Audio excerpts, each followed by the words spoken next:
natural. Of course I am. That's a clip from Fast and the Furious 9, the latest entry in the incredibly successful action film franchise, which came out in cinemas here in the UK last week. It's directed by Justin Lin and stars the one and only Vin Diesel, who I'm very pleased to say joins me now. Welcome, Vin. Hi, how you doing, Ali? I'm doing all right.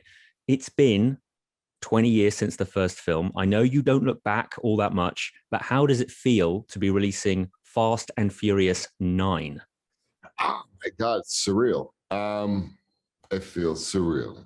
I would have never imagined it. I actually didn't want to sequelize. I didn't want to. After the first one, I actually asked the studio not to ever do a sequel. And I stand corrected 20 years later. I was so wrong. And it feels surreal. And the thing that feels the most remarkable about it all is just how the fans have protected and supported and inspired us to continue. That's a beautiful feeling, and one that I'm very blessed to. It's just one giant blessing, and I'm grateful. Speaking of the fans, in this movie, you do something that was long dreamed of, sending some of the gang into space. So, in a word, congratulations. But also, is that part of the fun of making these movies, giving the fans what they want? Yeah,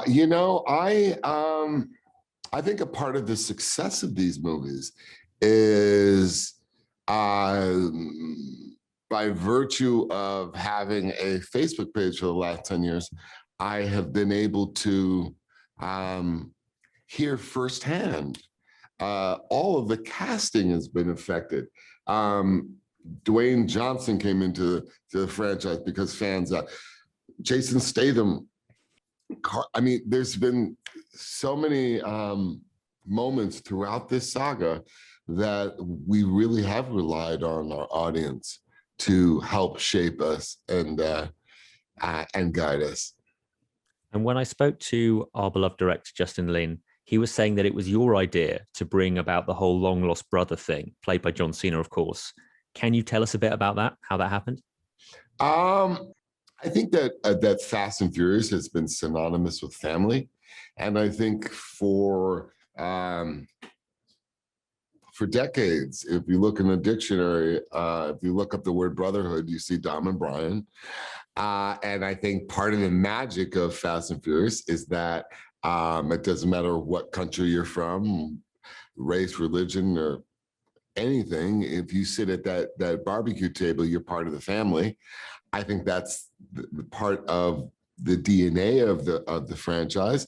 And I think that, you have to challenge those concepts and those. I think that it was important to say even the best of us have broken brotherhoods, and I think it was actually in service of Ali, to be 100% honest. We were coming into the age of fatherhood on this franchise at this moment. As you become a parent, you quite often reflect on your own parents. And I think Dom was reflecting on his father. And I think when we started to examine why Dom Toretto had this love-hate relationship with this Charger, we thought that it was only because it was represented the death of his father. What we didn't realize is that it also represented a broken brotherhood in the past, and reconciliation is a key element in Fast 9. Where do we find our characters at the beginning of this movie? Where are all our disparate crew? Well, Dom is trying to follow Brian's lead in some ways, and getting off the map and getting off the grid and trying to adjust to family life and changing his priorities. That's where this movie starts. And things get pretty hairy pretty quickly. Yeah, they do. Without giving away too much. Yeah. How did the Cardi B cameo come about? Quite frankly, my daughter wanted Cardi B to be in the movie. There it is. And that's really where it started. And, one of the things that we do in this franchise is if you are a big musician and you come into the franchise, or if you're a UFC fighter, or if you're a wrestler, you have to leave all those accolades at the door. You have to bring it and you have to create that character. And so, quite frankly, we were very impressed with what Cardi B had done. She came in and did just that, left her accolades at the door and really delved into being this character. And then we're the lucky recipients because we've got this movie that has everyone from Helen Mirren to Cardi B, and it all kind of comes together in this film, and it's kind of awesome. You've made that happen. The Helen Mirren Cardi B movie we never knew we wanted. Can I just check though? This means that this could be one of the most expensive selfie requests that has ever taken place. I hope your daughter got a few photos. She did. She definitely did.